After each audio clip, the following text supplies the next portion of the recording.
اعوذ باللہ من الشیطان الرجیم بسم اللہ الرحمن الرحیم۔ شروع اللہ کے نام سے جو بڑا مہربان نہایت رحم کرنے والا ہے۔ قرب قیامت کا ایک ایسا فتنہ جس کا خوف اور دبدبہ ہر زمانے میں پایا جاتا تھا۔ اس فتنے کا ذکر اگر صحابہ کرام کی مجلس میں ہو جاتا تو صحابہ زاروں قطار رونا شروع کر دیتے اور اس فتنے سے اللہ پاک کی پناہ مانگتے۔ دوستو، آج کی اس ویڈیو میں میں بات کروں گا اس کائنات کے سب سے بڑے فتنے کی، یعنی دجال کی۔ یہ دجال کون ہے اور دجال حقیقت میں کس شخصیت کا نام ہے؟ دجال کی پیدائش کب اور کیسے ہوئی اور دجال کے ماں باپ کون ہیں؟ اور کیا حضور پاک صلی اللہ علیہ وآلہ وسلم کے زمانے میں بھی دجال موجود تھا؟ دجال اس وقت کہاں ہے اور دجال اس دنیا میں کب ظاہر ہوگا؟ دوستو، ان سارے سوالوں کے جواب آج کی اس ویڈیو میں آپ کو قرآن و حدیث کی روشنی میں بتاؤں گا، لہٰذا آپ سے درخواست ہے کہ میری اس ویڈیو کو پورا اینڈ تک ضرور دیکھیے گا۔ دوستو، نبی پاک صلی اللہ علیہ وآلہ وسلم نے ارشاد فرمایا کہ قیامت اس وقت تک قائم نہیں ہوگی جب تک کہ دجال اس دنیا میں ظاہر نہ ہو جائے۔ دجال کی ظاہری نشانیاں اور شکل و صورت کے بارے میں نبی پاک صلی اللہ علیہ وآلہ وسلم نے ارشاد فرمایا کہ دجال چھوٹے قد کا ہوگا اور وہ بدصورت ہوگا، اور وہ ایک آنکھ سے اندھا ہوگا اور اس کے دونوں پاؤں ٹیڑھے ہوں گے، اور اس کے جسم میں بہت زیادہ بال ہوں گے، اس کے سر کے بال گھنگریالے ہوں گے اور اس کا رنگ سرخ یا گندمی ہوگا، اور اس کی ناک طوطے کی چونچ جیسی ہوگی۔ اور دجال کی سب سے واضح نشانی یہ ہوگی کہ اس کے ماتھے پر کاف فا را لکھا ہوگا، جس کو ہر مسلمان پڑھ لے گا، چاہے وہ پڑھا لکھا ہو یا پھر ان پڑھ ہو، لیکن کافر اور فاسق لوگ اس کو نہ پڑھ سکیں گے۔ دوستو، دجال جب اس دنیا میں ظاہر ہوگا تو لوگوں کے سامنے وہ پرہیزگار بن کر رہے گا تاکہ لوگ زیادہ سے زیادہ اس کی پیروی کریں، لیکن اندر سے وہ کافروں کی طرح ظالم ہوگا۔ دجال سب سے پہلے نبوت کا دعویٰ کرے گا، جب اس کے ماننے والوں کی تعداد زیادہ ہو جائے گی تو اس کے بعد یہ خدائی کا دعویٰ کر دے گا۔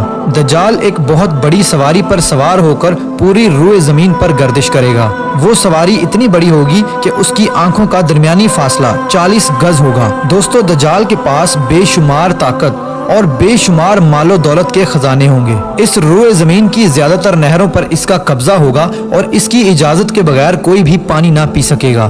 یہ لوگوں کو گمراہ کرنے کے لیے طرح طرح کی شودہ بازیاں دکھائے گا۔ یہ آسمان کو حکم دے گا تو وہ بارش برسائے گا، یہ زمین کو حکم دے گا تو وہ سبزہ اگائے گی۔ اس وقت دجال اپنے آپ کو خدا کہے گا۔ جو لوگ اس کے پیروکار بن جائیں گے ان کو یہ مالا مال کر دے گا اور وہ لوگ عیش و عشرت کی زندگی گزاریں گے، اور جو لوگ دجال کو خدا ماننے سے انکار کر دیں گے تو یہ ان کو قتل کر دے گا۔ دوستو، دجال بجلی سے بھی زیادہ تیز رفتار سے اس زمین کے اندر گردش کرے گا اور وہ دنیا کے ہر کونے میں جائے گا۔ اس وقت دنیا کے تمام کافر اور اسرائیلی لوگ اس کی حمایت کریں گے اور اس کی جماعت کے ساتھ شامل ہو جائیں گے، لیکن جو سچا مسلمان ہوگا وہ اس کو پہچان لے گا اور اس کو ماننے سے انکار کر دے گا۔ دجال پوری روئے زمین میں فتنہ اور فساد پھیلانے کے بعد مکہ مکرمہ اور مدینہ منورہ کی طرف روانہ ہوگا۔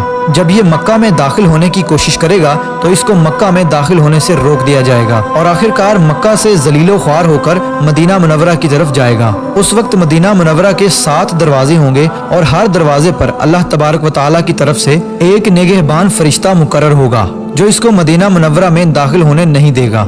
اس وقت دجال مکہ اور مدینہ کے باہر کھڑے ہو کر ایک خوفناک چیخ مارے گا۔ اس وقت مکہ اور مدینہ کے اندر جو بھی لوگ منافقین ہوں گے وہ اس کی آواز سن کر باہر نکل آئیں گے اور دجال کے گروہ میں شامل ہو جائیں گے۔ دوستو، دجال 40 دن تک دنیا میں رہے گا اور آخرکار امام مہدی علیہ السلام اور حضرت عیسیٰ علیہ السلام کے ساتھ اس کا مقابلہ ہوگا۔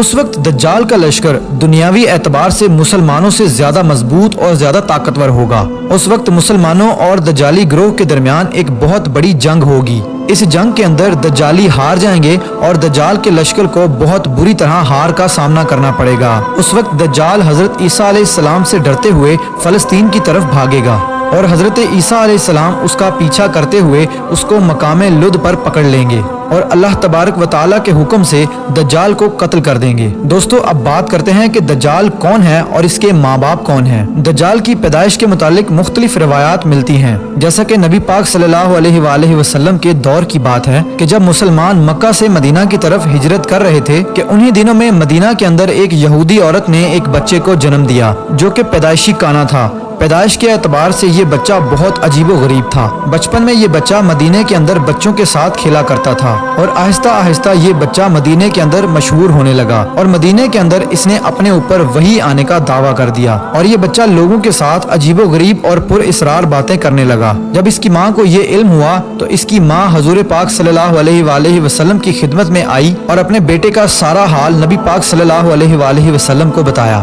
اور اس بچے کی ماں حضرت محمد صلی اللہ علیہ وآلہ وسلم سے گزارش کرنے لگی کہ آپ اس بچے کا معائنہ کریں کہ یہ کیا کر رہا ہے۔ ایک دن آپ صلی اللہ علیہ وآلہ وسلم صحابہ کرام کے ہمراہ اس بچے کا معائنہ کرنے کے لیے اس کے گھر کی طرف روانہ ہوئے تو آپ نے رستے میں اس بچے کو انصاری بچوں کے ساتھ کھیلتے ہوئے دیکھا۔ اس بچے کا نام ابن سیاد تھا۔ اس وقت آپ صلی اللہ علیہ وآلہ وسلم کے ساتھ عمر بن خطاب رضی اللہ تعالی عنہ اور دیگر صحابہ کرام بھی موجود تھے۔ اس وقت ابن سیاد بلوغت کے قریب تھا لیکن جوان نہیں ہوا تھا۔ آپ صلی اللہ علیہ وآلہ وسلم اس کے قریب گئے لیکن اس کو پتہ نہ چلا تو آپ صلی اللہ علیہ وآلہ وسلم نے اس کی کمر پر ایک ضرب لگائی اور ابن سیاد سے فرمایا کہ کیا تم گواہی دیتے ہو کہ میں اللہ کا رسول ہوں؟ تو ابن سیاد نے آپ صلی اللہ علیہ وآلہ وسلم کی طرف دیکھا اور کہا کہ میں گواہی دیتا ہوں کہ آپ اللہ کے رسول ہیں۔ پھر ابن سیاد نے آپ صلی اللہ علیہ وآلہ وسلم سے کہا کہ کیا آپ گواہی دیتے ہیں کہ میں اللہ کا رسول ہوں؟ تو آپ صلی اللہ علیہ وآلہ وسلم نے ابن سیاد کو چھوڑ دیا